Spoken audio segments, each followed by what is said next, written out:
Because the recording is for you. I don't need it. I already know. No, none of you watch it.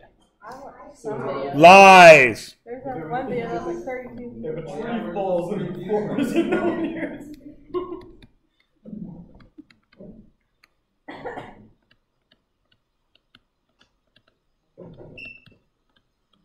Oh, shoot. Is it wet? Oh.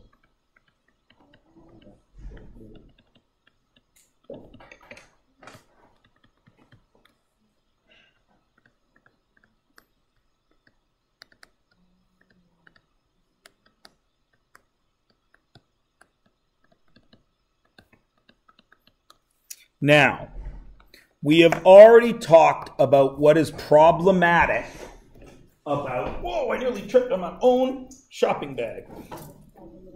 What is problematic about leaving shopping bags on the floor under your feet? We have already talked about the problems with that word and that word.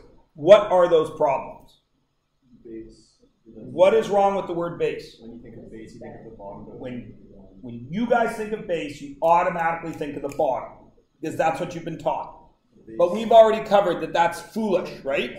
What really is base in geometry? 90 degrees from the height. Not the biggest part. 90 90 degrees from the height. degrees from the height, but then you have to know what the height is. And if I say what's the height, somebody's going to say 90 degrees from the base. No. So again, what is the base? Fury. Whatever side you want it to be, you're getting very warm. It's one of the sides. Excellent. Okay, we'll try this. 2 or 3, 4, 5, 6 pages ago, we defined what a prism is. What was it? How did we define a prism? A 3D object consisting of a 2D shape that repeats in the A 2D shape that repeats, right? Okay, so would you agree that, pretending again that this is not, have this little dip in here, would you agree that's a prism? Yes. Would you agree that it has one face Yes. that repeats? Yes. Excellent. So that face Yeah. repeats back to here, yes? Yes. So if I don't have this face to start this prism, do I have a prism? No. No. So the base must be the shape we start from. Yes. Everybody cool? Now, Furio says it's any side you want it to be. On this prism, is it any side I want it to be? Yes, because this side repeats back towards me, doesn't it? This side repeats from Emma towards Rylan, right? Yes. This side repeats from the top to the bottom. But I don't want to say top and bottom, do I? Because what if I do that? Now what's the top and the bottom? There and there. Now, because this is the box, this is the top, and nobody lawyer ball me. Everybody good? So, area of base, we have to be very careful with that word. The area of the base is not the bottom, it's the shape that repeats. What do I mean by that? Again, I will show you over here. You needn't draw this. The Toblerone chocolate bar, yes? What's the base? The triangle, because that's what repeats. Okay? Even though if you go to the store and you buy a Toblerone chocolate bar from the store, it's sitting on that face, isn't it? So that's the bottom, but it's not the base. But it is the base because that's what it's sitting on. Everybody with me? Okay. Now, then, what is the height? Always 90 degrees from the base, yes? So the height is the direction the base repeats. Always. So in this case, I start with that triangle, and it repeats that way. So I would find the area of the base, which is this red triangle here, and what would I multiply it by? However long it repeats. Everybody with me? So if I told you this was 10 centimeters squared area, because you know centimeters squared is area, and I told you this side was 32 centimeters, what's the volume of that prism? 320 centimeters cubed. Is everybody cool? Yeah? So what if I gave you something that was not a shape like you go, oh, it's a triangle. What if I gave you something weird like this?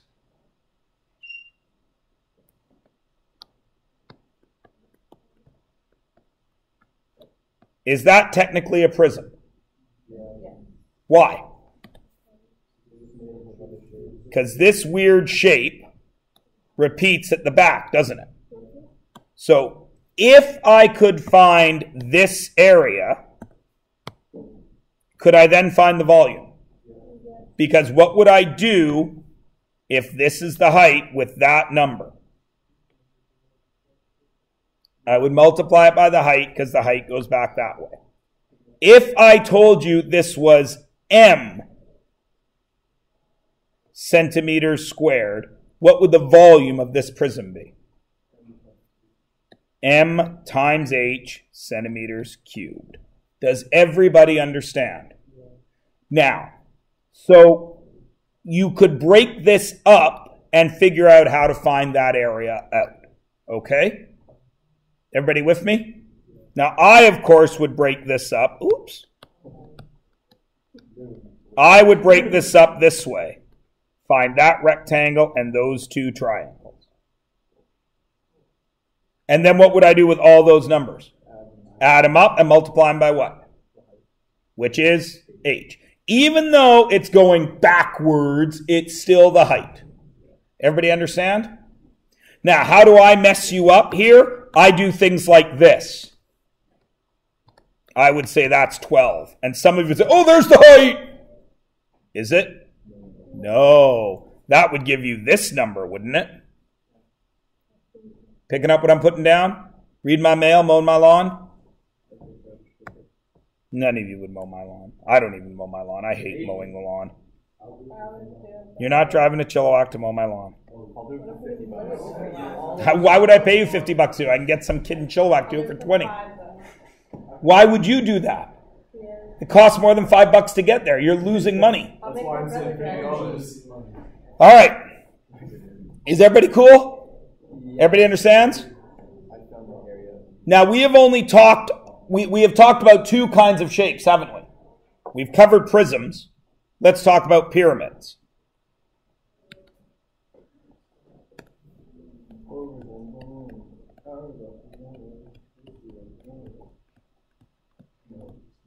Now, let's stop and think for a second. If I draw a prism, and let's make it a square prism, to make it easy. Well, a square-based prism, 2 by 2.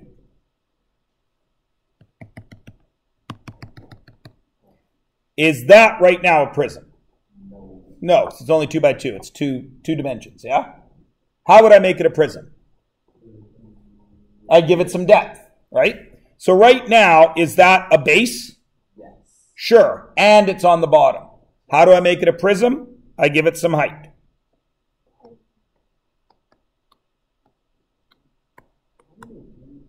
Is everybody cool?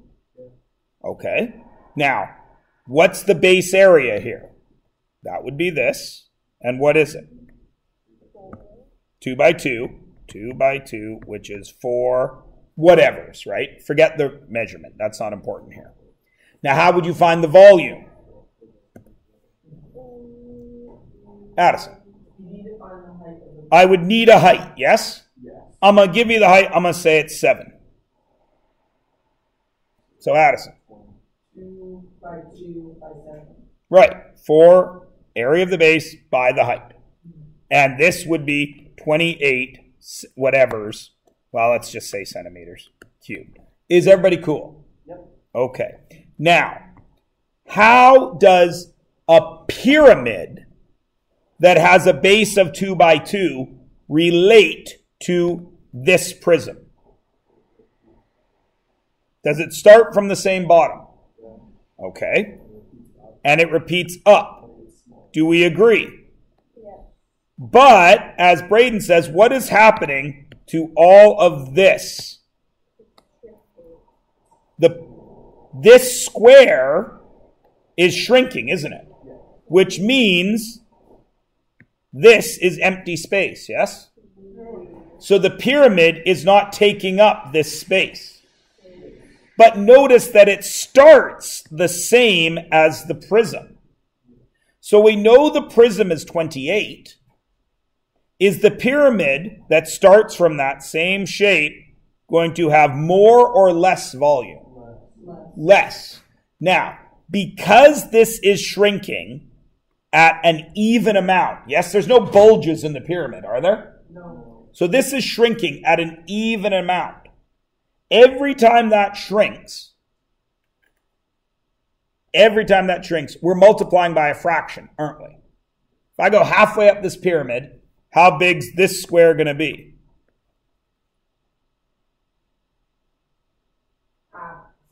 Right. You with me? Yeah. Because it's constant, they're straight lines, like when we graphed, straight lines are constant.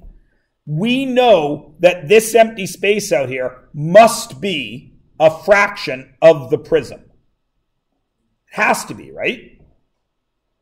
So through experimentation, and the experimentation was done by guys like Archimedes, the guy that jumped into the tub goes up. Eureka! We've all heard that story. Never mind. It's not story time. It's math class. Through experimentation, we find that the volume of a pyramid is exactly 1/3 of its, that's the wrong its, of its related prism. What do you mean by related prism? Well, that's what we just drew. If a prism is always area of base times the height, volume of a prism equals base area times height, then that same prism base, volume of a pyramid, is that same base area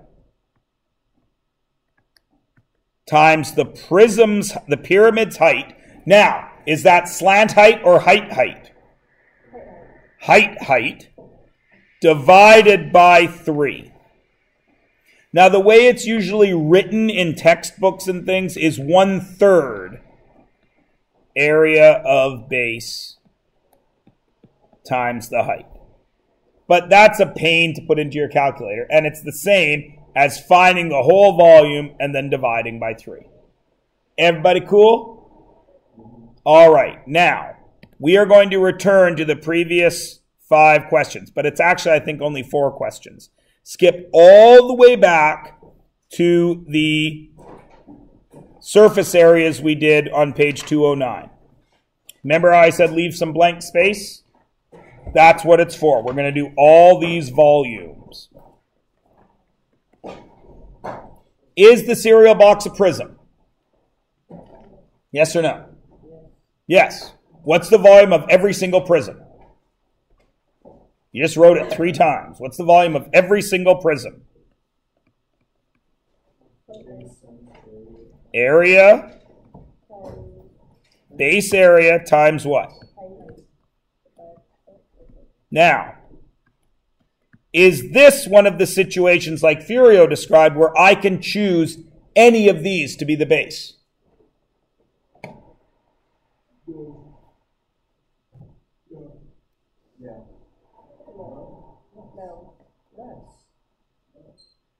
I don't know.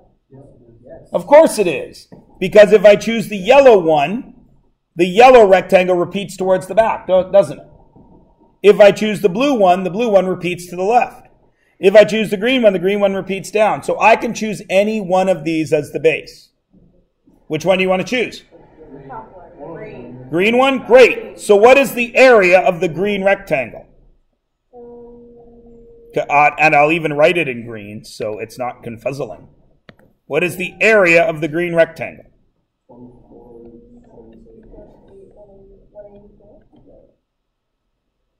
And then I'm going to multiply by the height. What is the height? 40. That's the height. So, how do I do that? I just punch into my calculator. What do I get?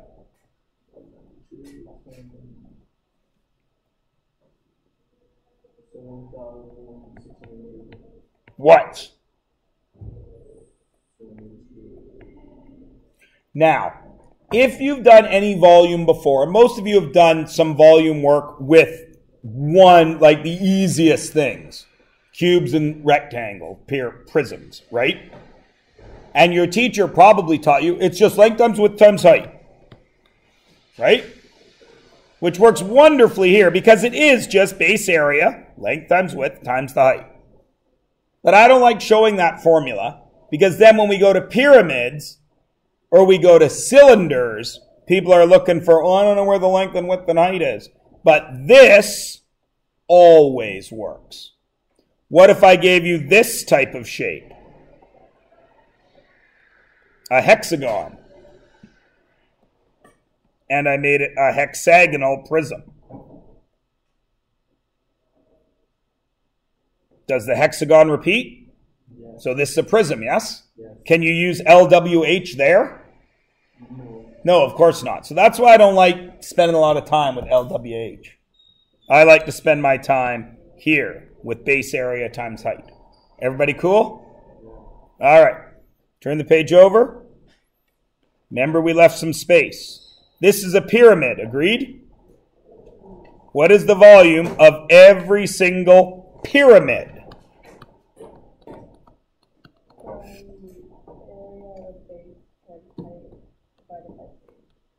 Base area times the height divided by 3 now. Well, now this one we are forced to decide what the base is. The way we drew it, we put the base on the bottom. But we all remember I've been telling you about that sculpture in France where the bottom of the pyramid is on the top of the pyramid. So base isn't the bottom. Again, what's base? The shape that repeats. So in this case, the shape that repeats is this square, yes? So what's the area of a square?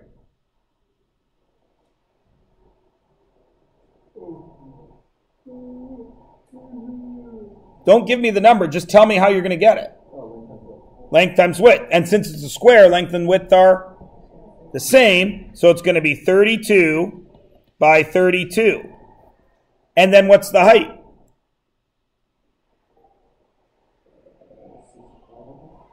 Is it 65 or is it 67?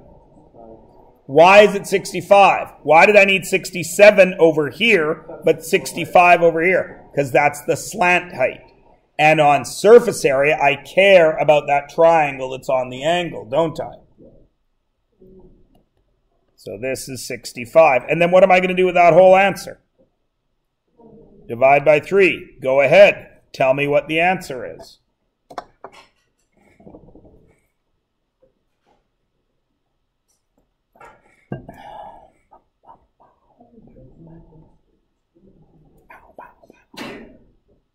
You had to punch 3 numbers in and then divide it by another number.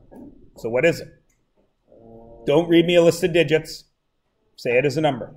22,186.6 repeated. 86.6. You could write 0.67, I'd be happy. You could write 0.7, I don't care. Because what's the important part here? This, which should have been highlighted in pink, not scribbled over in blue. That, or this. Which one do I want to hear? I have an answer, Mr. Myers. Or, how many decimal places do you want? That's what I want to hear. Okay? Everybody good? All right. Now, those were pretty easy ones because they dealt with straight lines, yeah? Yeah. What happens in number 3?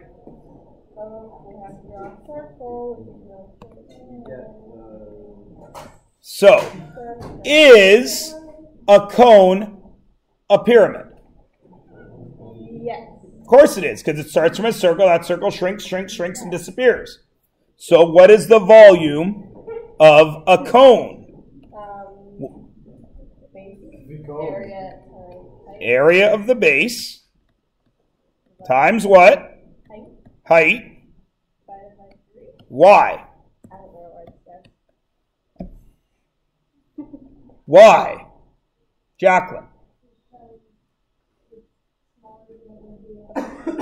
Right, it's a pyramid. The circle is shrinking because a cone is technically a circular pyramid. Right? Okay, so let's do this thing. The area of the base, what is the base of a cylinder, of a cone? The bottom. Don't say bottom. What's the shape that repeats in a cone? Circle. Circle. So what's the area of the base?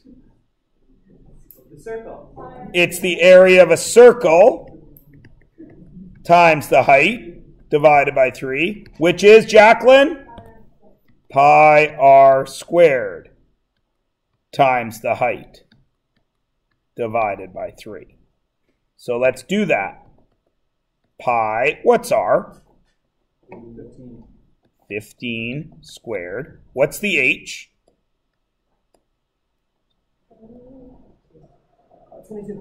22. And I'm going to divide that by 3. Now here we get that problem because there's the IRL answer and then there's the MC answer.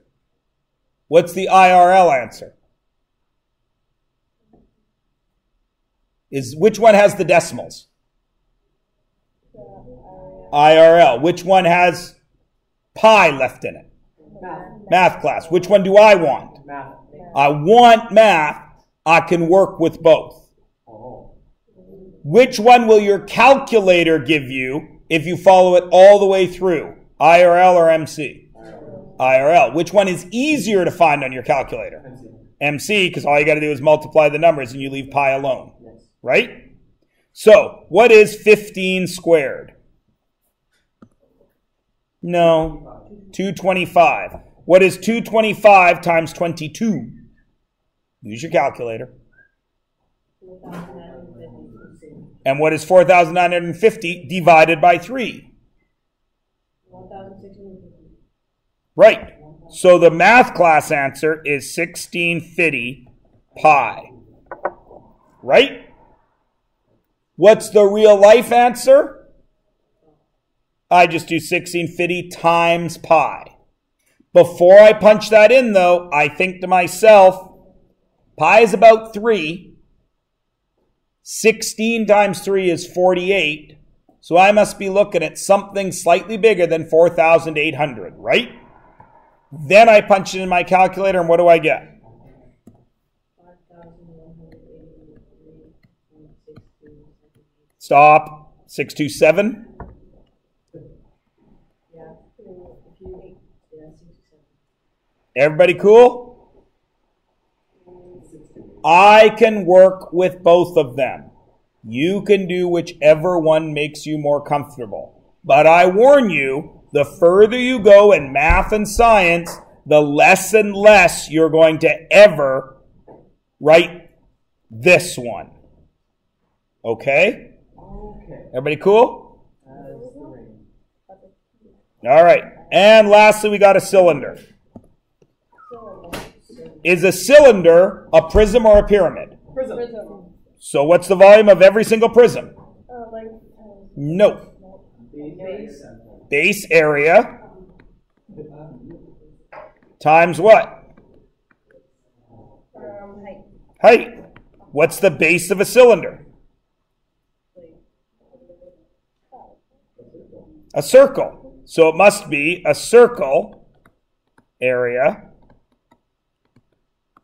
times height, correct? Okay. What's the circle area? Times the height. In this question, What is R? It's tricky. What shape are you Box 5. The next page, dude. Number 4. Number 4. We turned the page when we got to the end of the previous page. That's how books work. Man, it must have been, you must have a lot of trouble in English. Once upon a time, Hansel and Gretel went to the woods. The half one?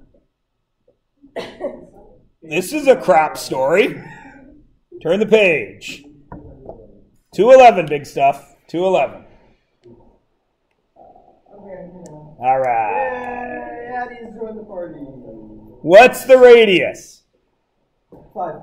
Why? Because the diameter is 10 and diameter is radius times 2. Because it's half a diameter. Excellent. So pi, what's the radius? 5. 5 squared. What's the height? I don't remember. 20. 20. Now, real life math class answer is easier. What's 5 squared? 25. What's 25 times 2? 50 plus a 0? 500. 500 pi. My math class answer done. In our heads. Right? Yeah. Where math is done. Real life answer? 500 times pi. Before I punch it in, what do I know the answer has to be? Around 15,000. 15, around 1,500. And what is it? 1,570.79.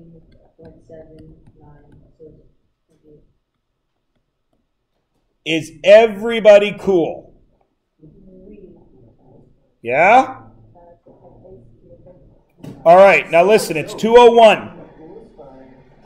You've got lots of time. Listen to me carefully, please. On page 212 and 213 and 214, you had work to do there yesterday. I, of course, know that it's all done. Yes. Here's what you're going to do now. You are going to add to this page by giving me the volume of B, the volume of D,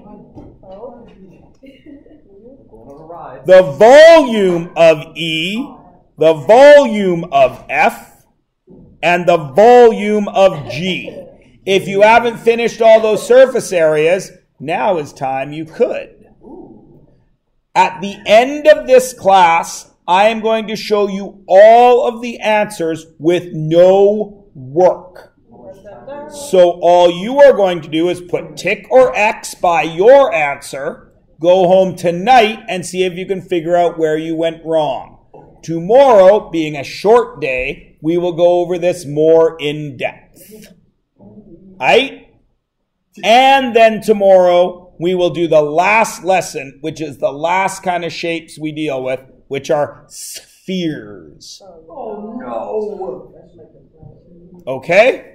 No, the planet is flat. Go. Earth is flat. Of course Earth is flat. Everybody knows that. It is going to be motion. Yep. Could you imagine Mr.